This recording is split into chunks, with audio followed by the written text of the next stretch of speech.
Hello friend, स्वागत है आपका मेरे चैनल देसी तड़का पे। आइए, सर्दी का टाइम है, मैं आपको आज चाय बनाना बताती हूँ। ये मैंने 2 कप दूध लिया है, दूध डाल दिया है। अब मैं इसमें चाय पत्ती ऐड करूँगी। मैं ताजमहल चाय पत्ती ऐड कर रही हूँ, इसका टेस्ट बहुत अच्छा रहता है, आप भी ट्राई करिए।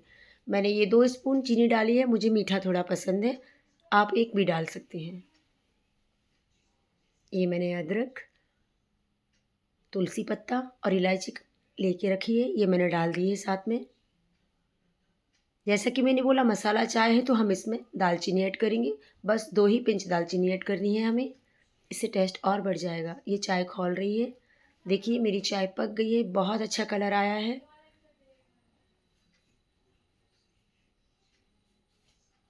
मैं इसे छानूंगी।